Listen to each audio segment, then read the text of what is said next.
Hay una verdad que debe hacernos meditar en esta noche y es que al pecador le resulta más fácil sumergirse en su pecado que desecharlo de sí mismo. Y es interesante pensar en esto, es decir, nos resulta tan fácil ceder ante lo malo que desecharlo y comenzar a practicar las cosas buenas. Basta con ceder solo un poquito o directamente para hundirnos en nuestros pecados. Ahora, como personas nacidas de nuevo que somos todos nosotros y el Espíritu Santo nos fue otorgado como ese sello de que realmente somos hijos de Dios, al mismo tiempo nos da la capacidad, eso lo sabemos. El Espíritu Santo nos capacita en nuestra nueva vida en Cristo para poder renunciar a nuestros pecados.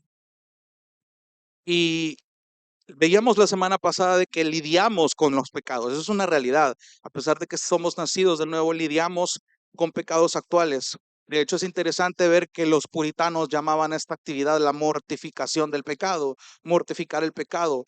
Ellos creían firmemente en que claramente podíamos depender del Espíritu Santo en nuestra mortificación, en matar nuestros pecados, cortarlos de raíz, pero al mismo tiempo esto tenía una participación de parte nuestra. No esperemos a que el Espíritu Santo haga todo el trabajo y solamente nosotros estamos acostados en una hamaca. Entonces, la lucha nuestra como nacidos de nuevo consiste de ahora en adelante, que sabemos esto, en crear hábitos, cambiar nuestra mente, como dice Romanos 12:2, transformar nuestra mente, renovarla para discernir cuál es la voluntad de Dios para nuestra vida. Y establecíamos ese parámetro general la semana pasada, que nuestro llamado es ser como Cristo. Pero ¿qué implica ser como Cristo? ¿Cuáles son las actitudes y todo aquello que me va a hacer en mi vida cotidiana, en la práctica, en toda la teología que hemos conocido y que hemos estado aprendiendo? ¿Cómo realmente puedo enfrentar los pecados, pero al mismo tiempo no solamente dejar de hacer lo malo, sino comenzar a tener actitudes, a tener acciones que reflejen esta nueva vida? O sea, y présteme atención con esto, porque el hecho de crear hábitos, de crear actitudes que fortalezcan mi relación con mi Salvador, sin descuidar que el pecado va a hacer todo lo posible para que esta tarea sea difícil, no se trata de algo sencillo. Y quiero comenzar poniéndole esta idea en su mente. ¿Sabe por qué insisto en ello? Para empezar, porque nos tomamos tan a la ligera o pasamos por alto bien sutilmente nuestra lucha con el pecado y no dimensionamos lo difícil que es realmente para nosotros que hemos nacido de nuevo. Probablemente en nuestra madurez hay hermanos que les resulta menos complicado batallar en áreas que para otros son muy difíciles, pero siempre hay áreas en nuestra vida que nos está costando ceder. O sea, no tome a la ligera su lucha con el pecado, no tome a la ligera el hecho de que necesita mejorar en áreas de su vida que hay que rendir, que hay que cambiar, que hay que matar, como lo decíamos la semana pasada. Entonces, una vez que reconocemos esta realidad, tardarlo en llevar en práctica es la cuestión. Porque muchas veces prolongamos y decimos, bueno, me está costando esto, pero más adelante puedo mejorarlo. Más adelante puedo cambiar en esto. Más adelante tal vez puedo comenzar a accionar en esto, pero eso es lo peor que podemos hacer.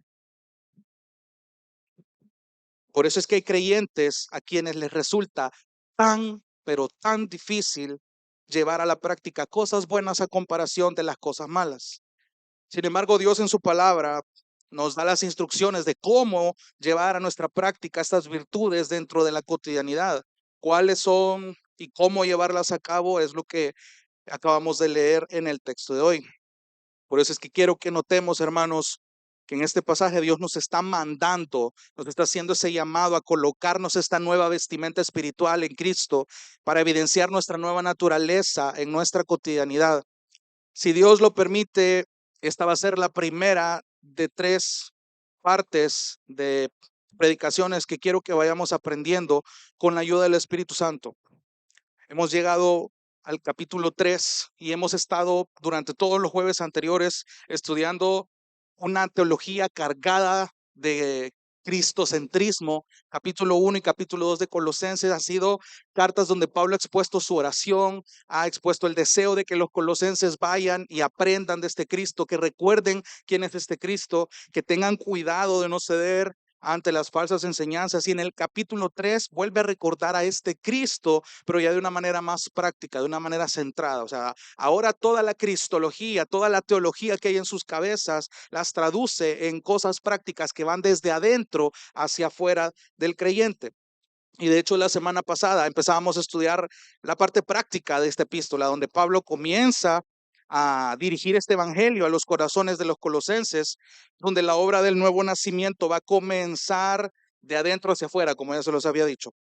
Entonces, la semana pasada hacíamos hincapié en cómo nosotros teníamos que enfrentar nuestros pecados en nuestras vidas y el peligro de normalizarlos. Veíamos la lista de pecados de la fornicación, todo tipo de pecados sexuales, pero al mismo tiempo hacíamos el llamado de no normalizar los pecados de ira, de enojo, de pleitos, de malicia, etcétera, y de cómo estas cosas deben morir en nosotros.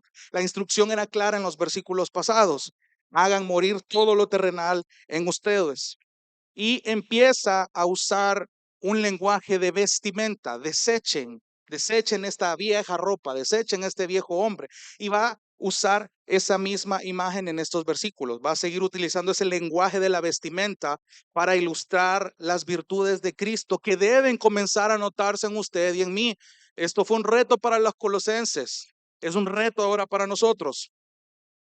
Ya les dijo cómo lidiar con aquellas cosas dañinas y ahora va a mencionarles cómo ellos debían ahora vestirse con estas virtudes. Y yo quiero que lo veamos para empezar a través de tres maneras. Y la primera manera es recordando nuestra posición. Vea el versículo 12. Y hago hincapié en la versión que estoy leyendo y ya se lo digo por qué. Dice el versículo 12 en la Nueva Biblia de las Américas: entonces, ustedes como escogidos de Dios, santos y amados, quedémonos hasta ahí. Porque hay una coma aquí en esta versión. Y me llama la atención que en la Reina Valera de un solo pega la instrucción: vestíos pues. ¿Por qué ese cambio de orden? Es intencional. Se lo explico de la siguiente manera. En el idioma original hay un orden que la Reina Valera respeta e inicia directamente con el imperativo, el mandato: vestíos. Y comienza a dar una lista de adjetivos que parecen señalar de un solo las virtudes de las que hay que vestirse, a no ser por esa coma. O sea, en la Biblia hasta las comas importan, hay que prestarles atención. Después de la palabra amados. Y es aquí donde el cambio que hace la Biblia de las Américas da un mayor sentido, porque las primeras tres descripciones que vemos, que son santos, escogidos y amados, no son parte de la vestimenta, sino que se está refiriendo a una aclaración previa. Es decir, Pablo les recuerda de la posición que ya tienen en Cristo y que les capacita para poder usar esta vestimenta nueva. Y quiero que vayamos viendo eso, porque para Pablo era importante que los colosenses entendieran quiénes eran ya delante de Dios en Cristo para poder usar esta nueva vestimenta. La primera descripción que vemos aquí es escogidos, escogidos o elegidos, dicen otras versiones. Y de entrada, hermanos, vemos acá la preciosa doctrina de la elección de Dios. En otras epístolas, Pablo ha hecho notar que el creyente fue elegido en Cristo desde antes de la fundación del mundo para ser santo y apartado delante de Dios. Eso lo dice en Efesios 1. De hecho, Dios le dice a Jeremías que antes de que fuera formado en el vientre de su madre, él ya lo había conocido, lo había consagrado y lo había designado como profeta para Israel, en el primer capítulo de Jeremías. Y para ser más exactos, Romanos capítulo 9 dedica todo un capítulo completo hacia los romanos, donde Pablo detalla cómo Dios tuvo que ver con su elección en cuanto a la historia del pueblo de Israel. Es claro que Pablo conocía la enseñanza de la elección de Dios. De hecho, Pedro, en 1 de Pedro 2:9, que es de los textos más conocidos, también declara que los creyentes son parte de un linaje escogido. Entonces, no hay que perder de vista eso. Entonces, como escogidos de Dios, santos. Y ojo con esto, porque esto va bien entrelazado con lo anterior, porque habla del propósito del por qué fuimos elegidos. Dios escogió a su pueblo con el propósito de apartarlos para Él, para que este pueblo se caracterice por ser gente distinta de las demás, gente que refleje su santidad, porque son llamados a ser a la imagen de Cristo, a esa persona completa, a ese varón pleno, a esa llenura, a esa persona madura. Permítame leerle Primera de Pedro capítulo 1 versículos del 13 al 17 y présteme atención la exhortación que Pedro les está diciendo a creyentes dispersos.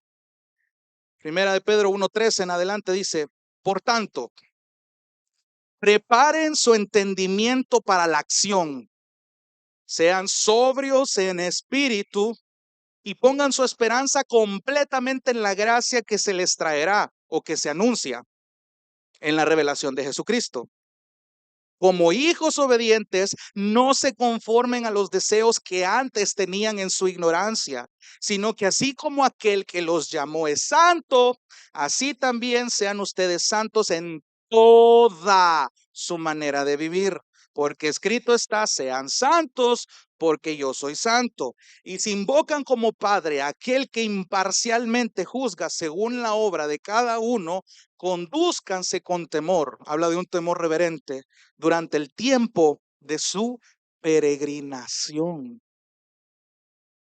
Es interesante que Pedro ve la vida del creyente como alguien que va de paso en esta vida.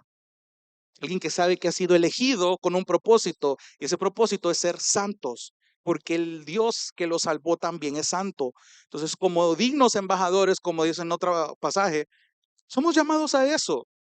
Parece lo más trillado que ya han escuchado esta palabra, probablemente ya la pueden discernir, pero ¿cómo esto va a afectar mi vida cotidiana?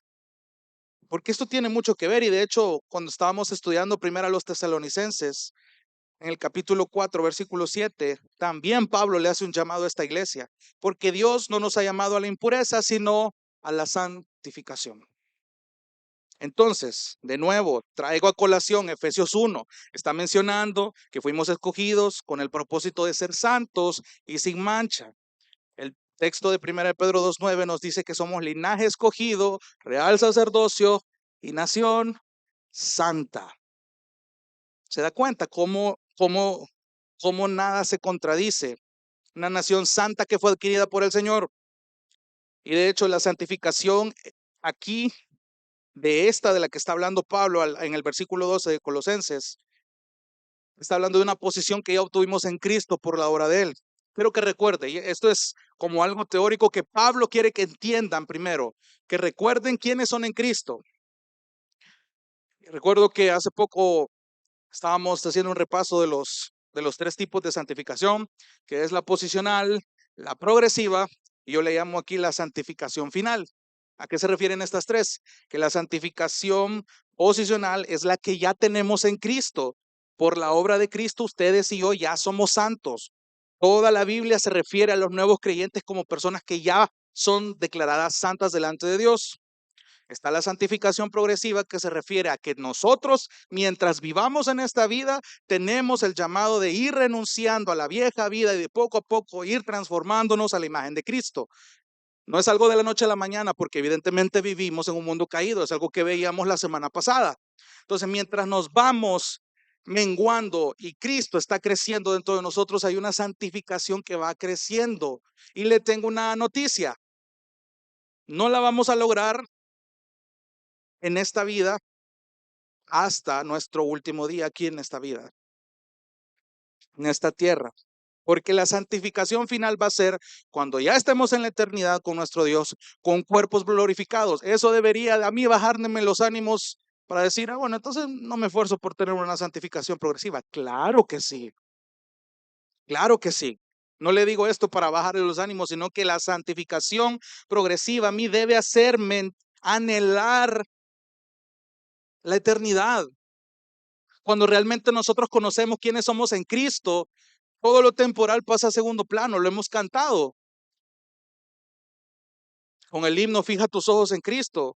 Cuando fijamos realmente las cosas primarias, espirituales, Lo terrenal no pierde, sí pierde valor, ¿entiende?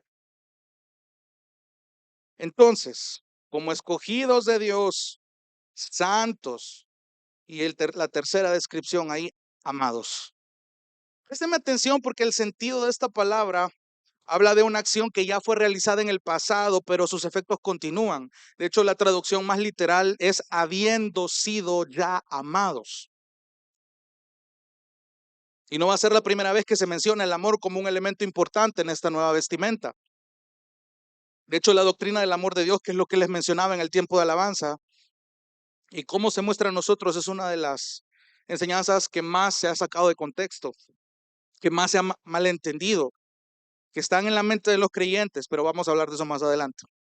Por lo pronto podemos entender que tenemos la descripción de amados. Présteme atención con eso, porque definitivamente Dios, de nuevo, mostró el mayor acto de amor por los pecadores al entregar a Cristo en sacrificio por nuestra salvación. Romanos 5:8, mas Dios muestra su amor para con nosotros en que siendo pecadores, Cristo murió por nosotros. Primera de Juan 3:16, en la primera parte dice, en esto conocemos el amor en que Él puso su vida por nosotros. Entonces, pensemos en estas tres descripciones.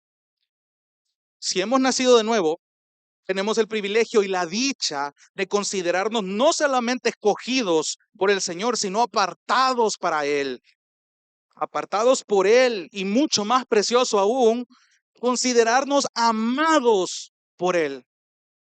Hermanos, esto es parte del gozo de nuestra salvación. Tenemos un propósito en Él que vamos cumpliendo conforme al llamado que hemos recibido. Según este texto, estas tres descripciones, Dios nos ha puesto en este punto de nuestras vidas para proclamar con esta nueva vestimenta de que hemos sido escogidos, que hemos sido santificados y que hemos sido receptores de este amor. Y tenemos una gran dicha en Cristo por eso. Cuando nosotros nos encontramos bien bajoneados, la semana ha sido bien pesada, ando es estrés laboral, hermano, acordate que esto es pasajero.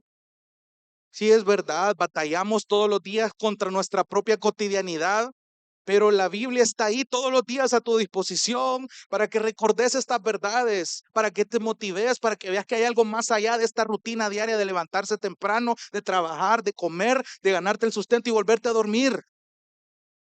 Hay algo más. Tenés que recordarlo todos los días. Hay algo más, no estás de choto aquí viviendo en esta vida. Tenemos una gran dicha en Cristo al ver esto. Entonces, una vez que entendemos esa posición, quiero dirigirme a la segunda manera, que es identificando ya esa nueva vestimenta. Sigamos leyendo el versículo 12. Entonces, ustedes, como escogidos de Dios, santos y amados, aquí la Biblia de las Américas dice, revístanse para enfatizar. Revístanse de tierna compasión. Entonces, ahora que Pablo ya retroalimentó la posición en Cristo que los creyentes tienen, va a comenzar a mencionar las virtudes que forman esta nueva vestimenta y quiero que vayamos viéndolas una por una. Así como vimos toda la lista de pecados, es necesario, amados hermanos, que vayamos analizando cada vestimenta espiritual, cada virtud que Pablo está mencionándole a los colosenses y pasar el filtro por nuestras vidas. Y aquí es donde esto se pone bueno. Porque aquí es donde la palabra confronta, incomoda. Y yo le hago la invitación que para la próxima semana traiga su Biblia. No tengo nada en contra de la santa aplicación, pero traiga su Biblia. Traiga donde apuntar, porque esto ya es algo que realmente nos compete, nos urge. Lo primero que vemos aquí, versículo 12. Revístanse de tierna compasión, dice la Biblia de las Américas. Reina Valera dice entrañable misericordia. Es interesante porque las dos toman su traducción del griego, porque literalmente es entrañable compasión. Se oye rara esa descripción. Entrañable compasión o entrañable misericordia. Y hay algo curioso aquí porque en la cultura griega se aludía a las entrañas para describir la profundidad o la intensidad de un sentimiento. Lo que para nosotros es, te amo con todo mi corazón. Te quiero con todo mi corazón. O sea, para ellos es como decir, te amo desde lo profundo de mis entrañas. Suena un poco extraño, pero esa era como la manera de expresarse en la cultura griega. Y hace unos años, yo recuerdo en las noticias haber visto las declaraciones del aquel entonces presidente de Venezuela, Hugo Chávez, cuando dijo públicamente que desde el fondo de su alma y de sus vísceras maldecía el nombre de Israel. Y fue interesante lo que le pasó. Entonces, básicamente, era él comunicando la profundidad de su sentimiento de rechazo. Entonces, hoy volteemos esta tortilla hacia este lado. Cuando dice entrañable misericordia, está apuntando al sentido de una compasión intensa, una misericordia profunda, pero va más orientado a la palabra compasión. ¿Cómo podemos hacerlo más específico? O sea, va más allá de solamente sentir una empatía por el dolor de alguien más, sino que esta entrañable compasión es algo tan intenso que se inclina a la acción. Yo no solamente empatizo con el dolor que algún hermano pueda estar pasando, sino que sentir compasión, una compasión entrañable me mueve a ver qué yo hago para aliviar la condición de esta persona. Le pongo un ejemplo, Dios no solamente tuvo empatía cuando vio nuestra condición caída, no solo se limitó a sentir lástima por nosotros, Él tuvo realmente misericordia y compasión que a tal punto que lo llevó a obrar para cambiar nuestra condición. Él mandó a su único hijo. ¿Se da cuenta de la dimensión de esa acción, de esa gran compasión? Jesús en ocasiones no se limitó solamente a sentir lástima o a empatizar, sino que sintió una compasión que lo llevó a la acción. Cuando se menciona la parábola del buen samaritano, ahí en Lucas 10:30, dice que cuando el samaritano vio al hombre tirado en el piso, no solo sintió lástima por él, sino que dice que tuvo compasión. Y esta compasión lo llevó a la acción de llevárselo y de cuidarlo. Y de esa misma compasión es de la que Pablo está hablando. Amado hermano, esta virtud es una puñalada para nuestro egoísmo. Usted puede decir, sí, yo tengo compasión, yo puedo ver a mi hermano que está pasando una necesidad. Pero aquí llama algo mi atención y es que probablemente nuestra falta de empatía, nuestra falta de compasión tiene que ser examinada. Porque estamos tan enfrascados en nuestras necesidades, en nuestros sufrimientos. Sí, sí, está difícil, hermano, tu situación. Claro, todos estamos pasando por situaciones difíciles, pero ya te has acercado a preguntarle a tu prójimo cómo está, porque a veces nos sorprendemos de saber que hay muchos hermanos que están peores que nosotros y tú lo ves acá. Está enfrentando luchas más intensas que las de uno y está haciendo todo lo posible por hacer el esfuerzo de congregarse, de cantar alabanzas, de tener comunión con los hermanos, porque eso está moldeando su carácter. Eso le está diciendo algo, eso le está enseñando algo en medio de su aflicción. En uno de los sermones pasados mencionaba que una de las maneras de edificar al cuerpo de Cristo es compartiendo lo que Dios me enseña en mis aflicciones. Pero ¿cómo lo voy a hacer si no hablo con nadie? Los tiempos de comunión son intencionales, hermano. No solamente sí, tenemos en común el mismo gusto por la comida probablemente. O si no te gusta, hermano, busca el tiempo para hablar con alguien. Preguntarle cómo está. Va más allá de simplemente, hermano, qué difícil tu situación. Voy a estar orando por vos. Es que está bien. Pero si en tu capacidad está algo más intenso, que es lo que Pablo está diciendo, una compasión entrañable, y está en tu capacidad poder aliviar la condición de este hermano, eso te está llamando la Biblia. Es parte de la primer vestimenta que debes comenzar a usar, a mostrar, a evidenciar. Entrañable misericordia, entrañable compasión habla de eso. De no solamente sentir, ay, pobrecito el hermano, no, en qué realmente lo puedo ayudar. Y no quiero que piense solo en pisto, hermano. Hay muchas maneras en las que usted realmente puede aliviar la condición de alguien, visitándolo, escribiéndole, llamándole, pero hay una acción producto de esa compasión. De eso está hablando Pablo. Sigamos leyendo. Revístanse de tierna compasión y de bondad. Bondad, benignidad, dice la Reina Valera.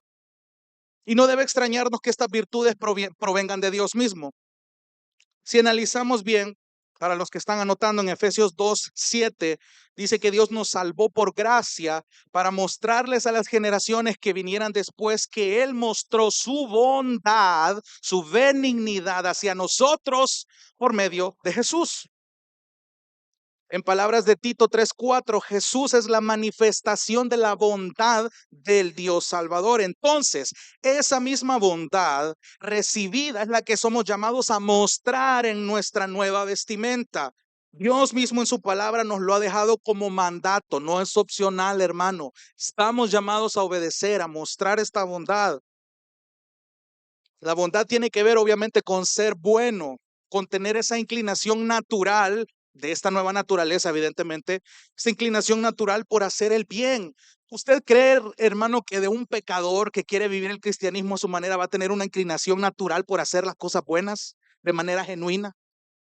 Claro que no.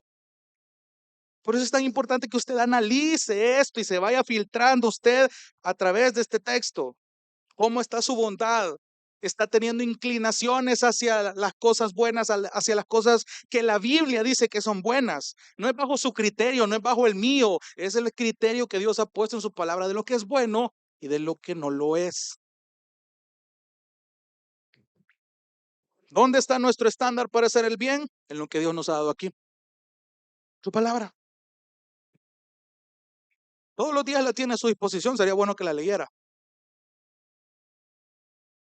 Efesios 4:32 dice, sean más bien amables. La traducción ahí en el griego es benignos unos con otros.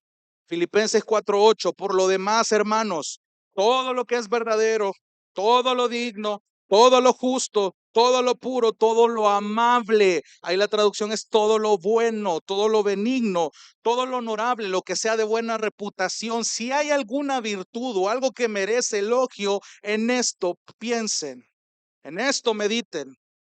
Eso es lo que la Biblia dice respecto a la bondad en nosotros. Y de hecho es interesante que la lista de Gálatas 5:22 del fruto del Espíritu, la bondad es mencionada en esa lista. Sigamos leyendo.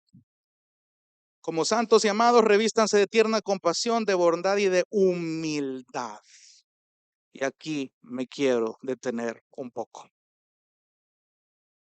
Aquí tenemos otra de las vestimentas que es todo lo opuesto al egoísmo, que caracteriza nuestros corazones pecaminosos. Y es algo que debe llamarnos la atención. Y es lo siguiente, porque en el mundo pagano, en los tiempos de Pablo, la gente no apreciaba la humildad. ¿Sabe por qué? Porque hacían todo lo contrario. La gente, la cultura pagana, la cultura griega de ese entonces, admiraban a la gente orgullosa, a la gente que demostraba poder, a la gente que realmente imponía su carácter, imponía su voluntad. Estuviera en contra quien estuviera, pero la gente admiraba eso.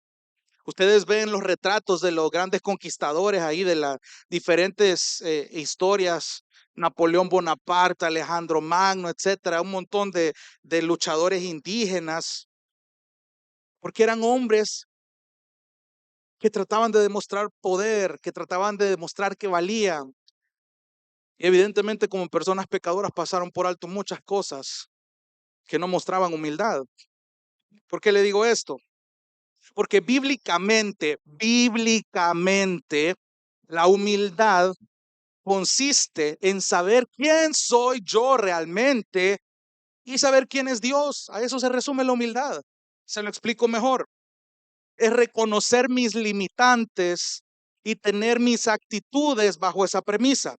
Ojo, no le estoy diciendo que se considere poco en el sentido de que se autocompadezca y pobrecito yo, y que así es el sentido bíblico. No estoy hablando de eso, sino en tener la estimación correcta de mi propia persona, de cómo Dios me lo dice en su palabra, y eso me lleva a considerar a los demás antes que a mi propia persona. El versículo perfecto con esto es Romanos 12:3.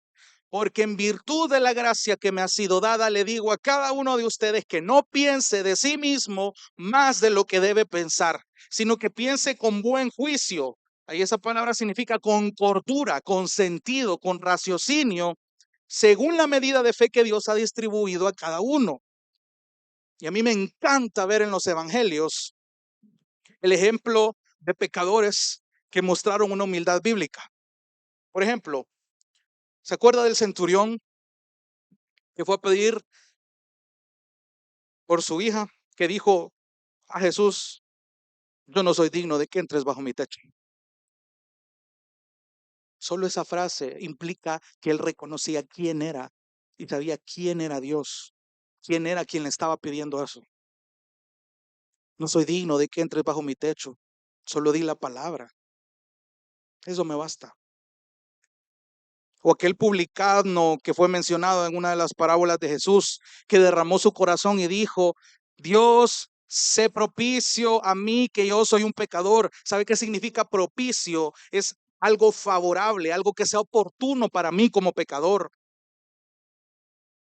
El publicano de esta parábola sabía quién era él delante de Dios y sabía quién era el Dios a quien se estaba dirigiendo.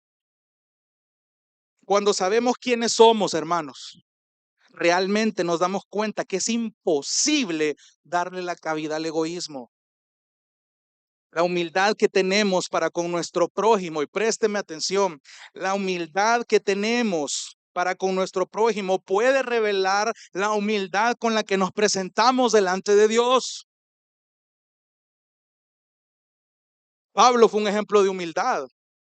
Dice que él derramaba lágrimas por los hermanos, pero evidentemente el mejor ejemplo de humildad fue Cristo.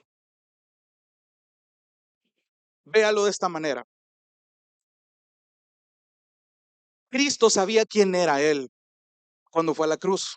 Sabía por qué iba a hacer lo que iba a hacer.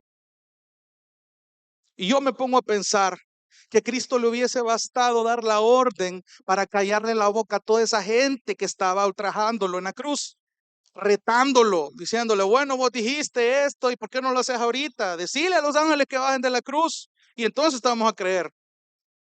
Solo por curiosidad, me hubiese encantado ver cómo Dios les callaba la boca a esta gente, pero no hubiera existido un sacrificio perfecto.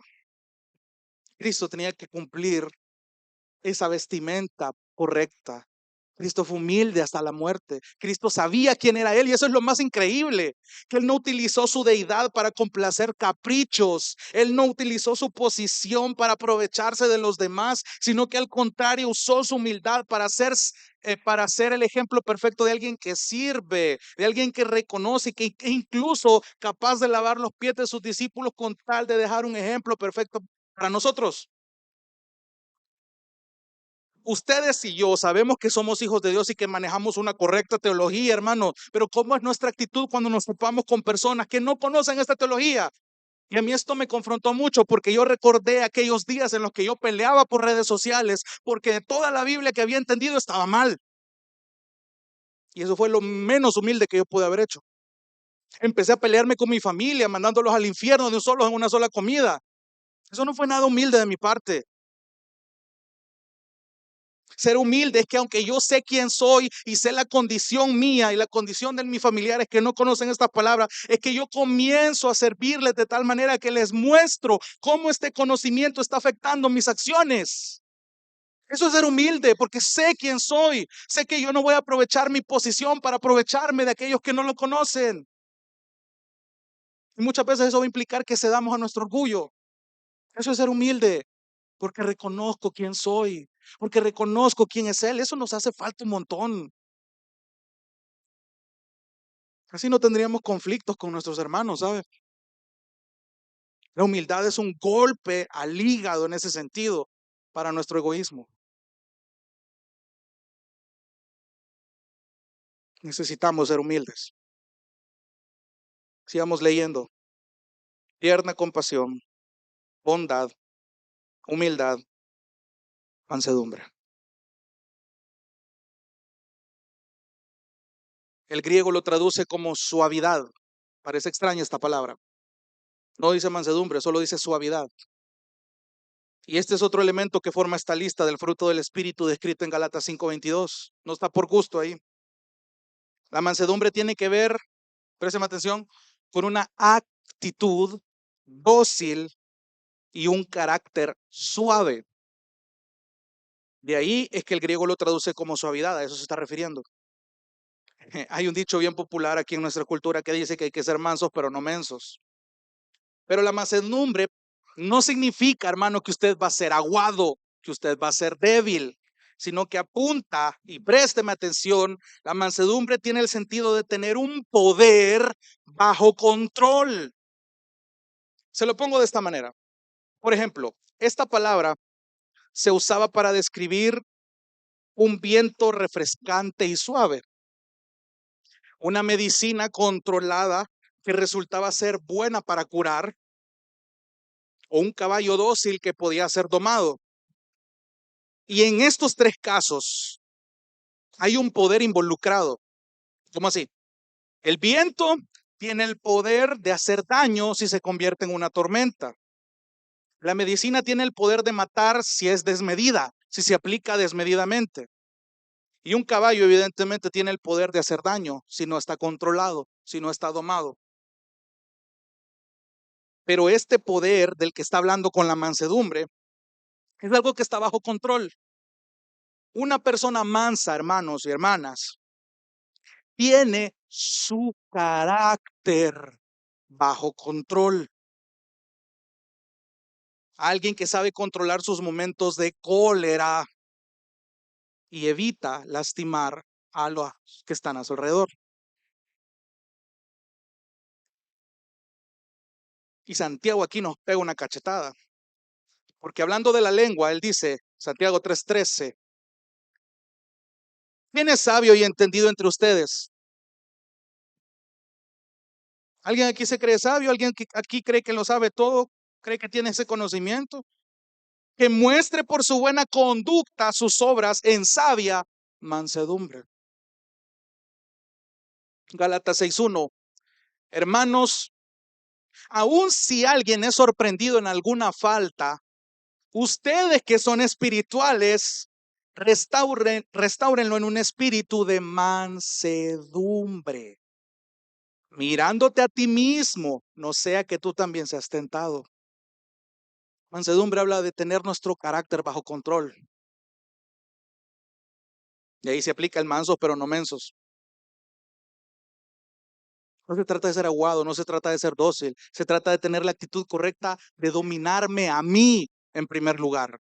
Yo no puedo tener un control total sobre el carácter de ustedes, no puedo manipularlos de esa manera. La Biblia no me llama a hacer eso. El reto es para usted que conoce lo salvaje que puede llegar a ser su corazón. Tiene que ser manso. Imagínense cómo la Biblia describió a Moisés. Y un error le bastó para fracasar en entrar a la tierra prometida. Pero la Biblia lo define como alguien que fue manso.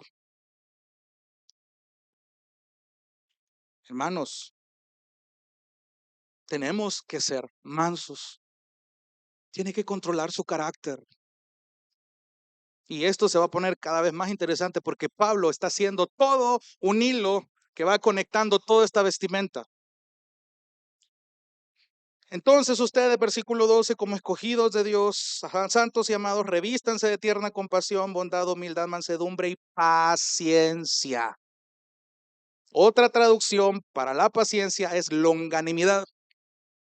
Y sucede algo curioso con esta palabra, y présteme atención, porque en el idioma griego hay dos palabras que se usan para referirse a la paciencia, y cada uno tiene un significado diferente y preciso. La primera palabra en griego habla de una paciencia que hace que una persona no sucumba bajo las pruebas y las tribulaciones. Ahí es la paciencia de la que habla Santiago y Pablo en Romanos. En medio de las tribulaciones, Dios usa eso para pulir nuestra fe y producir paciencia, una paciencia que no cede ante las tribulaciones. Pero hay otra paciencia, que es la que se está usando aquí en este texto de Colosenses, que se refiere al control. Note qué interesante esto. Se refiere al control que una persona ejerce sobre sí misma para no reaccionar de una manera violenta en un momento que se le presente. Va completamente amarrado a la mansedumbre. De esta última es la que se refiere el texto. Si pensamos en el caso contrario, para que me entienda mejor la idea, una persona impaciente es aquella que habla, que actúa de una manera impulsiva y no se detiene a pensar en cómo sus palabras o cómo sus acciones pueden dañar. En cambio, una persona longánime, una persona paciente, es aquella que puede aguantar, présteme atención. Una persona paciente bíblicamente es aquella que puede soportar, que puede aguantar sin vengarse, aun cuando las personas o las circunstancias lo provoquen a hacerlo. Y es interesante cómo está relacionado con la mansedumbre. Y esto, una vez más, Pablo está siendo intencional en quitarse la venda del egoísmo. Hermanos, ¿cómo está su paciencia? ¿Cómo actuó la última vez que se encolerizó? Y traigo a colación lo que dije el sermón pasado. Es interesante porque la paciencia aquí tiene algo vital. ¿Cómo fue su actitud y sus palabras la última vez que se desenfrenó en ira y en cólera? Hay algo que trabajar ahí. ¿Cómo fue la última vez que usted se guardó su cólera, su coraje, pero todo fue por dentro, explotó por dentro, pero también pecó por dentro? Hablando con un hermano la semana pasada referente al sermón, decíamos que qué difícil es para nosotros decir que podemos cambiar nuestra actitud al enojarnos, pero resulta mucho más difícil aún cuando pensamos de manera enojada. Me sale más fácil a mí dejar de airarme físicamente que dejar de airarme por dentro. Ese es el reto. Todas estas vestimentas, una vez que han sido mencionadas e identificadas, ¿cómo podemos usarlas de manera más precisa? Y aquí entra la providencia del Señor, porque Dios es tan maravilloso, es tan precioso, es tan bueno, que va a orquestar situaciones y personas para que usted ponga en práctica estas virtudes, esta vestimenta. Ahí viene lo bonito, porque una vez que usted sabe cuál es su repertorio de ropa para que usted use y refleje su nueva naturaleza, es hora de ponérsela y es hora de salir a vivir con esta nueva vestimenta. Yo le llamo el outfit del cristiano. Y aquí quiero llegar al tercer y último punto, que es donde nos vamos a extender de aquí a 3 semanas, si Dios lo permite. Y es cómo nosotros vamos a usar esta nueva vestimenta. Porque Pablo de aquí en adelante va a apuntar a ciertos sectores, ciertas acciones, cierto grupo de gentes donde esta vestimenta va a ser puesta en práctica. Por eso es mi insistencia, amado hermano. Traiga su Biblia y traiga donde apuntar las próximas 3 semanas y el resto de lo que falta del año, porque es muy bueno. Porque esto nos compete, hermanos. Esto es la teología llevada a la práctica. Esto es importante para nosotros. No tiene idea de lo maravilloso que fue el tiempo de ayuno el domingo para los que no pudieron estar por X o Y motivo. Nos dimos cuenta de la practicidad, lo preciosa que puede resultar cuando convivimos con los hermanos, cuando compartimos estas enseñanzas. No descuide la practicidad de su teología. Entonces ustedes, versículo 12, como escogidos de Dios, santos y amados, revístanse de tierna compasión, de bondad, de humildad, de mansedumbre y de paciencia. Versículo 13. Pablo va a mencionar dos acciones donde estas vestiduras se pueden evidenciar en soportar y perdonar. Ambas son acciones continuas. No solo es soportar y perdonar los jueves, no es solo soportar y perdonar los domingos, no es solo soportar las veces que usted se sienta cristiano y espiritual. Esto es de todos los días. Dios lo ha puesto a usted en este momento, justo donde está, con la familia que le tocó, con el trabajo que le tocó, con las andadas que le tocó, para que usted soporte y perdone. Porque ese es el escenario que Dios va a utilizar para que usted use esta vestimenta, para que usted evidencie esta vestimenta. Una traducción más literal de la primera palabra, soportar, es siendo pacientes o tolerándose. Es interesante esto, fíjese, porque me llama la atención porque está ampliando el sentido de la palabra paciencia que acaba de mencionar en el último versículo. Es decir, literalmente está diciendo al final del versículo 12, y paciencia siendo pacientes, en lugar de soportándoos, siendo pacientes o tolerándose o aguantándose o resistiéndose. Ser paciente con mi prójimo, hermanos, implica una acción mutua. Présteme atención, porque ambos que se están soportando tienen la responsabilidad de hacerlo delante de Dios. Ambos son llamados a la misma responsabilidad, tanto uno como el otro. Tienen la responsabilidad de soportarse.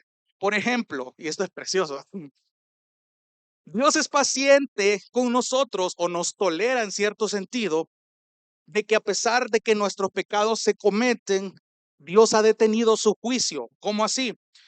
Hermanos, no estamos en el infierno ahorita. Les aseguro que en más de alguna ocasión, solo este día hemos pecado en muchas ocasiones. Dios no nos ha mandado al infierno en este momento porque la obra de Cristo nos justificó. Sin embargo, eso no exceptúa que un día nuestras obras van a ser juzgadas. Romanos 2:3 para los que están anotando. Por lo cual, présteme atención, Romanos 2:3. Por lo cual, dice Pablo, no tienes excusa, oh hombre. Quien quiera que seas tú que juzgas, pues al juzgar a otro, a ti mismo te condenas. Porque tú que juzgas practicas las mismas cosas. Sabemos que el juicio de Dios justamente cae sobre los que practican tales cosas. ¿Y piensas esto, oh hombre, tú que condenas a los que practican tales cosas y haces lo mismo, que escaparás del juicio de Dios? ¿Te cree que va a escapar del juicio de Dios y haces lo mismo?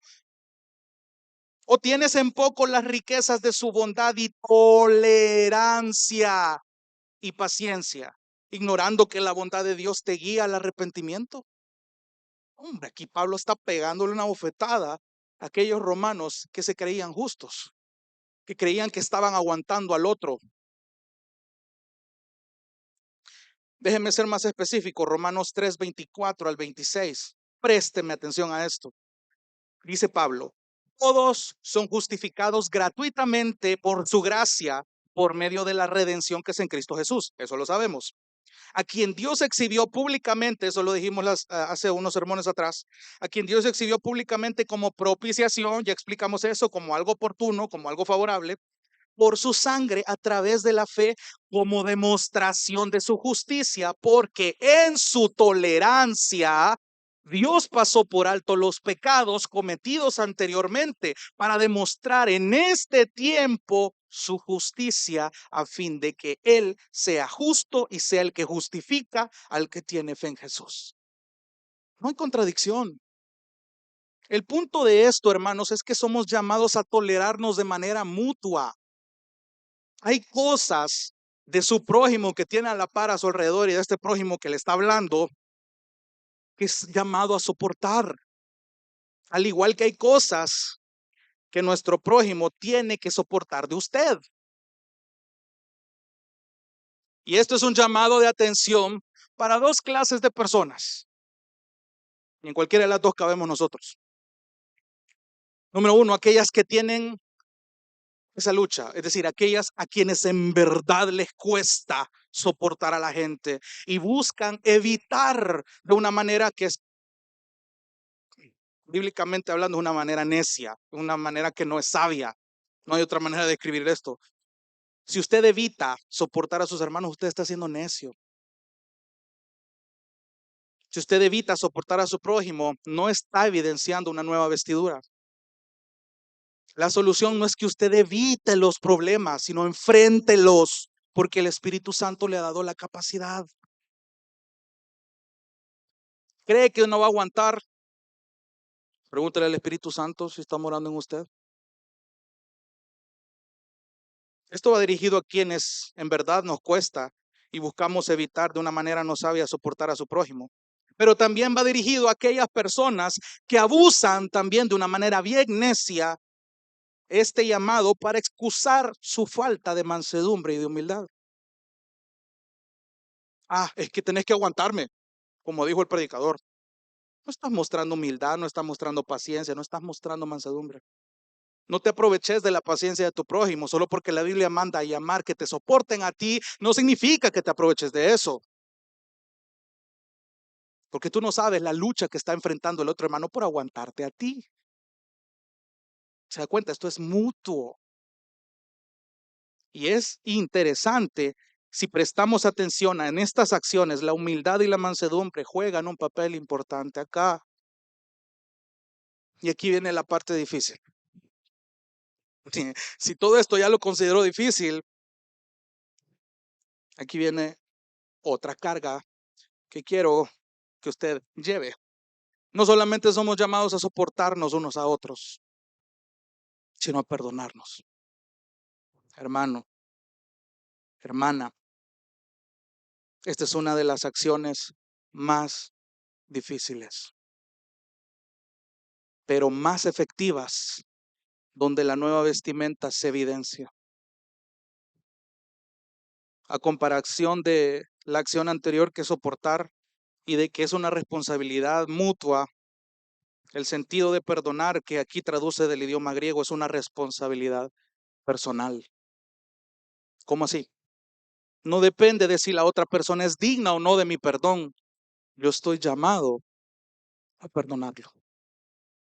Yo estoy llamado a perdonar a mi prójimo sin importar lo que haya hecho. Y es aquí donde mi corazón pecaminoso parece resultarle demasiado lo que Dios me está pidiendo que haga. Lo que tú me estás exigiendo es demasiado. Yo no puedo perdonar a aquella persona que me lastimó, a aquella persona que me ofendió, a aquella persona que en verdad me destruyó. Señor, me estás pidiendo demasiado.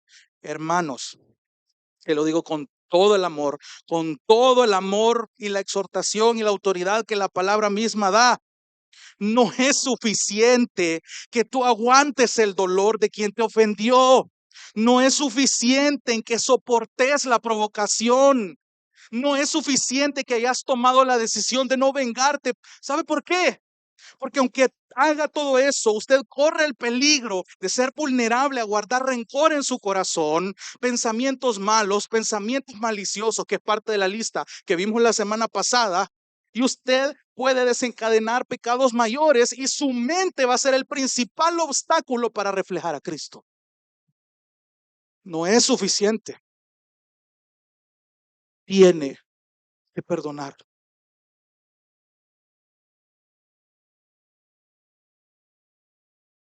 Tenemos que perdonar.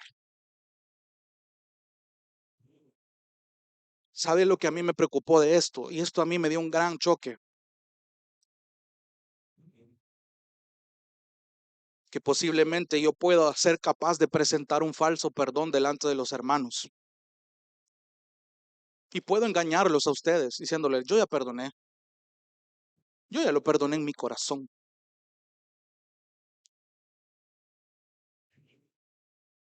Puedo engañarlos a ustedes, pero no voy a engañar al Señor. Usted puede engañarnos a nosotros, pero no va a engañar al Señor.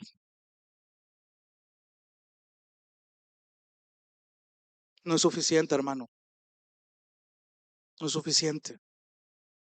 Tiene que perdonar a aquellos que lo ofendieron.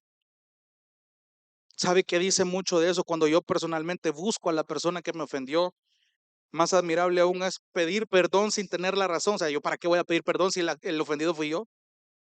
Pero ¿sabes lo mucho que dice eso de tu vestimenta espiritual, de tu nueva naturaleza?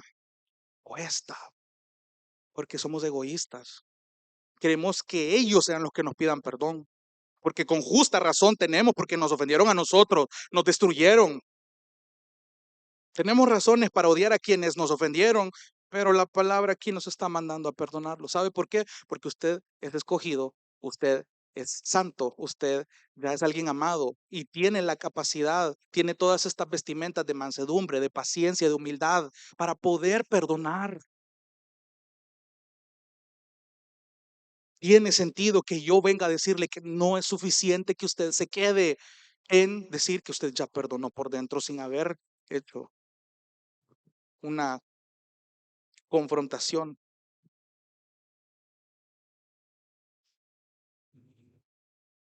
El perdonar es una acción que viene de Cristo mismo, ¿sabía?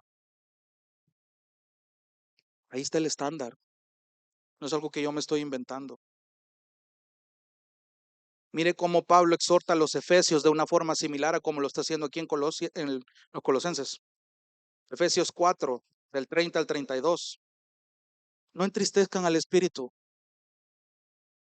porque con él fueron sellados para el día de la redención. Se ha quitado de ustedes toda amargura, enojo, ira, gritos, insultos, así como toda malicia, lo que vimos la semana pasada. Sean más bien amables, la traducción es benignos, bondadosos, unos con otros, misericordiosos, perdonándose unos a otros, así como también Dios los perdonó en Cristo. No puede perdonar, sí puede. ¿Sabe por qué? Porque Cristo ya lo perdonó a usted.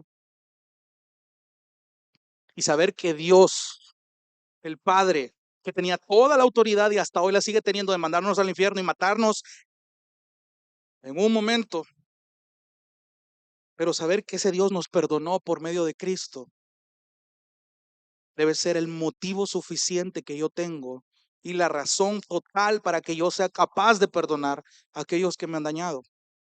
Probablemente alguno de ustedes o la mayoría de ustedes no esté pasando por algún evento en el que alguien nos ofendió, pero créame, hermano, en la providencia tan maravillosa de Dios, Él va a orquestar momentos, lugares y personas donde usted va a ser ofendido y se va a acordar de esta predicación. Usted está llamado a perdonar. De esa manera yo no estoy contristando al Espíritu Santo que me fue dado como sello de que soy hijo de Dios. Y quiero ir finalizando, versículo 14.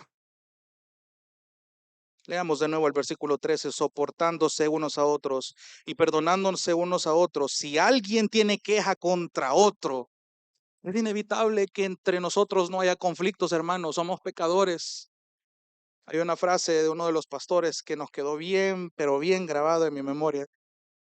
Y pareciera drástico, pero a mí me ayudó mucho a estar preparado y es: espere lo peor de un pecador. Siempre espere lo peor. Que no le extrañe que uno de estos pecadores que estamos reunidos aquí en algún momento le ofenda o haga algo que a usted no le parezca y de verdad lo lastime. Es evidente. ¿Sabe por qué? Porque somos pecadores. Y con justa razón pueden venir a poner queja de usted con un buen fundamento. Pero ¿sabe qué nos llama la palabra? Soportar y perdonar.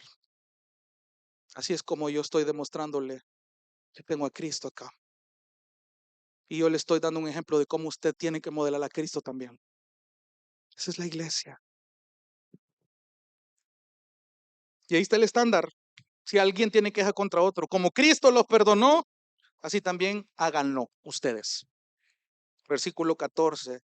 Sobre todas estas cosas, vístanse de amor, que es el vínculo de la unidad. De hecho, la palabra vístanse o revístanse, como dicen otras versiones, lo menciono otra vez en nuestras traducciones al español para reforzar la idea, pero en el idioma original no está. Y aunque esta segunda vez no aparece, ¿de qué se está refiriendo? Del amor. Y aquí es donde yo quiero ir finalizando. Describe al amor como el vínculo de la unidad. En el griego lo traduce literalmente como el lazo de la perfección. Quiero que mediten esto. Si Pablo ha venido usando el lenguaje de la vestimenta para describir todas estas virtudes que acabamos de estudiar, que reflejan a un creyente genuino llevado a lo cotidiano, el amor viene siendo entonces como el hilo perfecto que está tejido en cada prenda que el nacido de nuevo usa ahora. El amor es tan fundamental, hermanos y hermanas, aquí y en todo lo que tiene que ver con la practicidad del evangelio. Yo puedo decir, y présteme atención, yo puedo decir que tengo una camisa de marca, de esas que duran años, porque una buena camisa está tejida con buenos hilos y puede durar un montón. Pero si el hilo es frágil o es poco duradero o no es el hilo correcto, está destinado a que me dure poco y que se va a romper y efectivamente va a ser desechado. Asimismo, yo puedo decir que yo tengo la vestimenta de la compasión, yo puedo decir que tengo la vestimenta de la humildad, de la bondad, de la mansedumbre, de la paciencia, pero si esas prendas no están hechas del hilo correcto, que es el amor, eso no va a durar nada. Cuando llegue el momento de soportar y de perdonar, ahí se va a notar si el amor es lo que está vinculando cada virtud que me esfuerzo en mostrar. ¿Se acuerda lo que Pablo le dijo a los corintios? Hermanos, yo puedo hablar lenguas humanas, si yo pudiera hablar lengua de ángeles, pero no tengo amor, solo soy un címbalo que está haciendo bulla. Si yo tuviera el don de la profecía, si yo entendiera todos los misterios, si yo pudiera todo el conocimiento manejarlo, toda la teología, y si tuviera toda la fe para mover montañas, pero no tengo amor, no soy nada. Incluso si yo llego a dar todos mis bienes para dar de comer a los pobres, digan, uy, wow, ese hermano, cómo comparte su dinero, qué generoso, qué amoroso. Pero el Señor conoce las intenciones de nuestro corazón. Incluso si yo entregara mi cuerpo, dice Pablo, para ser quemado, pero no tengo amor, no me sirve de nada.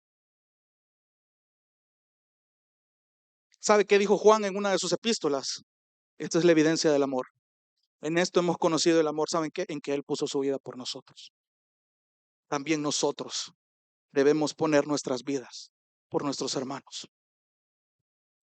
Jesús lo dijo en Juan 13, un mandamiento nuevo les doy, que se amen los unos a los otros, como yo los amé. Así también ámense unos a otros, porque en esto van a conocer que ustedes son mis discípulos, en que se tienen amor unos por otros. Me parece un poco risible que muchas personas se escudan en no creer en la iglesia y dicen, es que la iglesia es un hospital de pecadores, no es un museo de santos. Sí, ambas cosas son ciertas, pero son verdades a medias. Y una verdad a media al final es una mentira. Claro, nos esforzamos por no regarla tanto, pero es evidente, es inevitable más bien que en un momento no presentemos desacuerdos, nos ofendamos, nos lastimemos.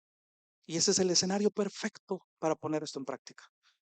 Tiene esas vestiduras, úselas. Tiene esa posición en Cristo, comprenda, póngase esa vestimenta, salga, porque todos nosotros en cada parte de donde Dios nos ha puesto somos llamados a exhibir estas vestimentas en su familia.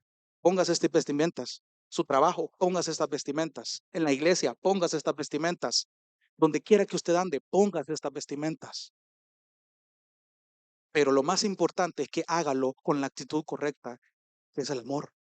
Porque si usted está haciendo todas esas cosas de manera superficial, sin el fundamento correcto, sin el hilo correcto, sin el lazo correcto, no le sirve de nada y por eso no le haya chiste al evangelio. Y así andan muchos, sufriendo en silencio. ¿Por qué?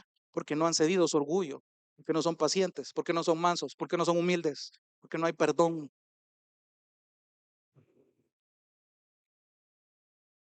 Entonces, recapitulando, hermanos, a lo largo de solo en 3 versículos hemos visto esto.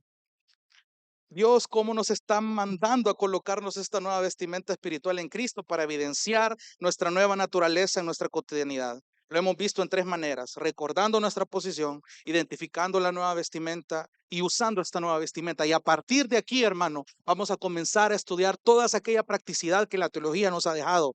De nuevo, traiga su Biblia, traiga donde notar, porque realmente tenemos mucho que aprender y poner en práctica en la palabra de Dios. Quiero finalizar con esto. Cuando el amor gobierna nuestra vida, hermanos, eso va a unir todas las virtudes que acabamos de aprender. Ese es el lazo que une todas nuestras virtudes anteriores. Es el hilo perfecto del que están hechas nuestras nuevas vestimentas espirituales para que haya una belleza y una armonía que va a reflejar nuestra madurez espiritual. Y esta armonía y madurez va a mantener nuestra vida en equilibrio, va a haber sentido. Toda esa rutina de levantarse temprano, trabajar, comer, dormir y volver a hacer lo mismo el día siguiente, no, ya no lo va a ver. Ya va a dejar de ver eso y va a empezar a entender que la vida tiene un propósito para usted. Esa es la teología, eso es lo que Dios nos manda hacer para lograr cada día ser más como Cristo, porque a eso hemos sido llamados. Vamos a orar.